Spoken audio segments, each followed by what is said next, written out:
Hello students. पिछले lecture में हमने पढ़ा था उत्पत्ति के नियम। इंग्लिश में इसको क्या कहते हैं? लॉ ऑफ रिटर्न्स, या इसे क्या कहेंगे? Returns to a factor. तो इसमें क्या था, ये जो उत्पत्ति के नियम है वो अल्पकाल से संबंधित है। ये मैंने आपको पहले भी बताया था। इसको रिवाइज करते हैं थोड़ा सा। जब उत्पादन के विभिन्न साधनों के संयोग से उत्पादन किया जाता है तो प्रारंभिक अवस्था में सभी साधनों में अनुकूलतम संयोग बैठने से पहले जो है सीमांत उत्पत्ति बढ़ती है, और जब साधनों में अनुकूलतम संयोग बैठ जाता है तो सीमांत उत्पत्ति स्थिर हो जाती है।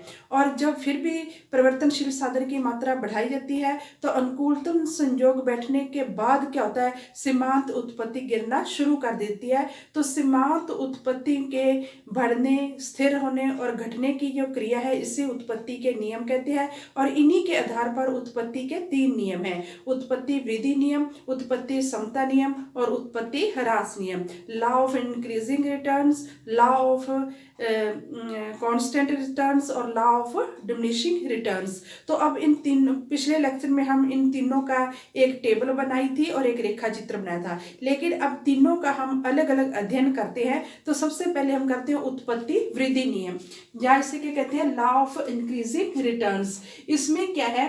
तो क्योंकि मैंने आपको बताया था उत्पत्ति के नियम अल्पकाल में स्थिर हैं, तो इसकी परिभाषा क्या होगी?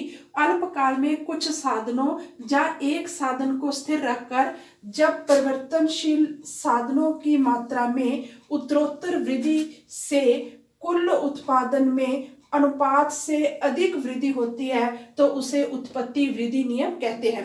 तो कहने का मतलब कुछ साधन स्थिर हैं, कुछ साधन परिवर्तनशील हैं। परिवर्तनशील साधनों को जिस अनुपात में बढ़ाया जाएगा उससे अधिक अनुपात में उत्पादन बढ़ेगा तो उसे उत्पत्ति वृद्धि नियम कहेंगे। जैसे हम इसको एक टेबल की सहायता से समझते हैं। मान लो भूमि, श्रम और पूंजी की सहायता से हम उत्पादन कर रहे हैं। अल्पकाल में भूमि की मान लो 10-10 इकाई या 10-10 एकड़ भूमि पर हमने उत्पादन किया, तो भूमि की मात्रा क्या है? स्थिर है, ये स्थिर साधन है।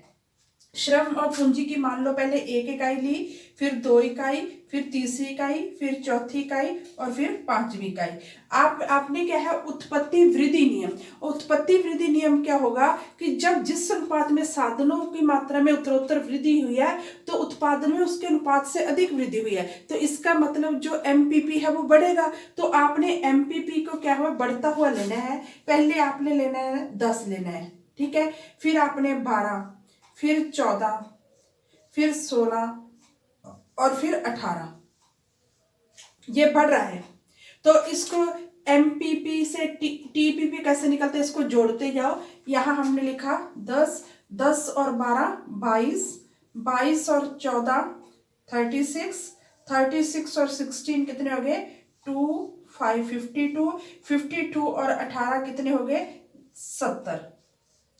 अब एपीपी कैसे निकलता है? टीपीपी को क्वांटिटी मतलब इकाइयों से डिवाइड कर देते हैं। 10 को 1 से डिवाइड किया 10, 22 को 2 से डिवाइड किया 11, 36 को 3 से डिवाइड किया 12, 52 को 4 से डिवाइड किया 13, 15 70 को 5 से डिवाइड किया 5 एकम 5 बच के 2 14। तो आपने ध्यान रखना है उत्पत्ति वृद्धि नियम में जो एमपीपी है वो बढ़ता हुआ दिखाना है। इसमें देखो साधन दुगना किया लेकिन उत्पादन दुगने से ज्यादा बढ़ा। अगर एक साधन है तो 10 इकाई उत्पादन होता है, 2 साधन है तो 22 इकाई, तो उत्पादन उससे, ये तो दुगना हुआ, ये दुगने से अधिक बढ़ा है। तो जिस अनुपात में ये स्थिर साधन है, ये परिवर्तनशील साधन में जिस अनुपात में वृद्धि की उत्पादन उससे अधिक अनुपात में बढ़ा, इसलिए इसको उत्पत्ति वृद्धि नियम कहते हैं। तो स्टूडेंट इसमें जो टीपीपी, एपीपी और एमपीपी होगा ये बढ़ता हुआ होगा। मान लो हम यहाँ पे हमने श्रम व पूंजी की इकाइयां ली, श्रम व पूंजी की इकाइयां, और यहाँ पे की ली टीपीपी और एमपीपी। तो ये इस तरह से बढ़ता हुआ होगा। ये एपीपी और एमपीपी है। और आपको कैसे पता चलेगा कि कौन सा एपीपी है और एमपीपी? हमेशा जो देखो इसके बढ़ने की दर एमपीपी की ज्यादा है। यहाँ एपीपी कर लेते हैं, एपीपी और एमपीपी। अब इन दोनों में से एपी कौन सा है, एमपी कौन सा है? ये देखो एपीपी तो कम दर से बढ़ रहा है, एक एक का अंतर है, और इसमें दो दो का अंतर है। तो ऊपर वाला तो हो गया एमपीपी और नीचे वाला हो गया एपीपी। तो इसको उत्पत्ति वृद्धि नियम कहते हैं। अब इसको स्टूडेंट, ये हमने उत्पत्ति वृद्धि नियम की व्याख्या की रेखा चित्र की सहायता से। लेकिन जो उत्पत्ति वृद्धि नियम है उसको लागत की दृष्टि से लागत ह्रास नियम भी कहते हैं।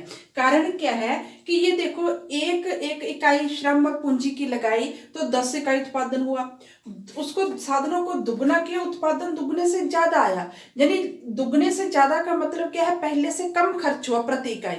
मान लो एक साधन से 10 इकाई 2 से 20 की जगह 22 हुआ, तो इसका मतलब हमारे जो लागत उत्पादन पर जो खर्च आता है वो घट जाएगा। अगर उत्पत्ति वृद्धि नियम है तो लागत की दृष्टि से वो लागत ह्रास नियम होता है, क्योंकि प्रति इकाई लागत जो है घट जाती है, खर्चा जो है घट जाता है। तो इसमें एवरेज कॉस्ट और मार्जिनल कॉस्ट जो गिरती हुई होंगी, ये एवरेज कॉस्ट और मार्जिनल कॉस्ट, सीमांत लागत और औसत लागत, इसका अध्ययन हम नेक्स्ट चैप्टर में डिटेल में करेंगे। लेकिन यहाँ पे हम क्या करेंगे, अगर एपीपी एमपीपी बढ़ रहा है तो एसी और एमसी क्या होगा, गिरता हुआ होगा, प्रति इकाई लागत जो है कम होगी, क्योंकि साधनों की मात्रा में जिस अनुपात में वृद्धि की उत्पादनों से अधिक अनुपात में बढ़ा। तो कहने का मतलब साधन दुगने गए तो उत्पादन दुगने से ज्यादा बढ़ा, तो प्रति इकाई लागत क्या होगी, कम होगी। तो इसमें हम एसी और एमसी कैसे ड्रा करेंगे, यहाँ पे श्रम पे पूंजी की इकाइयां या साधनों की इकाइयां लिख लेते हैं हम, साधन, और इधर क्या लेंगे, एवरेज कॉस्ट और मार्जिनल कॉस्ट, ये गिरता हुआ होगा इससे। और स्टूडेंट ध्यान रखना, जो एसी होता है और एमसी होता है, मार्जिनल कॉस्ट जब गिरती है तो एसी से तीव्र गति से गिरती है, और मार्जिनल कॉस्ट जब बढ़ती है तो एसी से तीव्र गति से बढ़ती है। तो इसका मतलब नीचे वाली क्या होगी, एमसी, और ऊपर वाली क्या होगी, एसी। जो एसी है वो तीव्र गति से गिरती है।